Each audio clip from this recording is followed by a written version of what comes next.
সুপ্রিয় দর্শক আসসালামু আলাইকুম। আবারও সম্পূর্ণ একটি নতুন ভিডিও নিয়ে আপনাদের সামনে হাজির হলাম।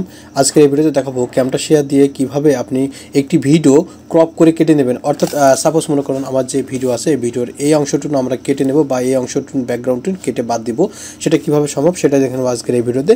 চলুন বেশি কথা না বাড়িয়ে মূল প্রসেস শুরু করা যাক। আপনি যদি আমার এই চ্যানেলের নতুন দর্শক হয়ে থাকেন তাহলে প্লিজ চ্যানেলটি সাবস্ক্রাইব করে রাখুন, আর অলরেডি যদি সাবস্ক্রাইব করে থাকেন থ্যাংক ইউ সো মাচ। সবাই ওয়েলকাম ব্যাক। আমাদের ভিডিওটি শুরু করার আগে আরেকটি কথা আপনাদেরকে বলে নিতে চাই, সেটা হচ্ছে যে আপনারা যারা ক্যামটাসিয়া স্টুডিও দিয়ে প্রফেশনালভাবে ভিডিও এডিটিং শিখতে চান তারা আমার এই চ্যানেলের ভিতরে দেখবেন যে ক্যামটাসিয়া স্টুডিও নামক একটি প্লে লিস্ট দেওয়া আছে। সেই প্লে লিস্টে কিন্তু ক্যামটাসিয়ার A to Z ভিডিও দেওয়া আছে। আপনার যেটা সমস্যা মনে হবে, অর্থাৎ ক্যামটাসিয়া দিয়ে ভিডিও এডিট করতে গিয়ে যেটা সমস্যা মনে হবে সেই ভিডিওটি আপনারা দেখে নিয়ে কিন্তু আপনারা কমপ্লিটভাবে প্রফেশনালভাবে কিন্তু আপনারা ক্যামটাসিয়া দিয়ে ভিডিও এডিট করতে পারবেন।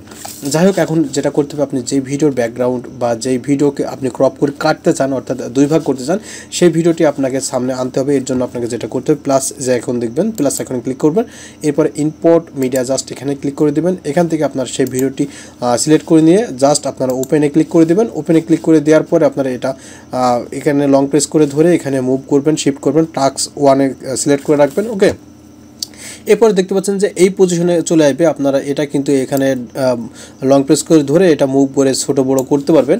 এখন এটা ক্রপ করে কাটতে হবে কীভাবে সেটা দেখাবো। এর জন্য আপনারা দেখতে পাচ্ছেন এখানে ক্রপ একটি অপশন দেওয়া আছে বা আইকন দেওয়া আছে, জাস্ট আমরা এখানে ক্লিক করে দেবো। ওকে, এখানে ক্লিক করে দেওয়ার পরে আমরা এটা যদি লং প্রেস করে ধরে এই দিকে টানি, ডান দিকে এবং বাম দিকে যদি মুভ করি তাহলে দেখতে পাচ্ছেন যে আমার বাকি অংশটুকু কিন্তু কেটে গেছে। অর্থাৎ আমি এইভাবে করে কিন্তু কাটতে পারবো। সাপোজ যদি মনে করেন যে আমার মাথাটি কেটে দেবো তাহলে আমি মাথাটিও কাটতে পারবো। এর জন্য এরপরে সমস্ত কমপ্লিট হয়ে গেলে আপনারা যেটা করবেন, এখানে আপনার যে তীর চিহ্ন দেওয়া আছে জাস্ট তীর চিহ্নতে ক্লিক করবেন, তাহলে দেখতে পাচ্ছেন যে এই ভিডিওটি কিন্তু কাটা হয়ে গেছে।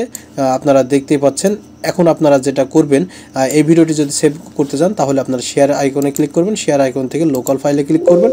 লোকাল ফাইলে ক্লিক করার পরে এই ধরনের অপশন চলে আসবে। এখান থেকে আপনারা কাস্টম প্রোডাকশন সেটিংস জাস্ট এখানে ক্লিক করবেন। এখান থেকে রেজলিউশন সিলেক্ট করে নেবেন, যে কোনো রেজলিউশন। এরপর নেক্সট করবেন। নেক্সট করে আপনারা এখান থেকে যেই ফোল্ডারে এটা সিলেক্ট করতে চান, অর্থাৎ যেই হার্ড ডিস্কে বা যেই পার্টিশনে সিলেক্ট করতে চান সেটা সিলেক্ট করে নেবেন। এরপর নাম দিয়ে আপনার ফিনিশে ক্লিক করলে কিন্তু সেই ফাইলটি সেভ হয়ে যাবে। আশা করি ভিডিওটি আপনারা বুঝতে পেরেছেন। যদি ভিডিওটি ভালো লেগে থাকে তাহলে অবশ্যই ভিডিওতে একটি লাইক দিবেন।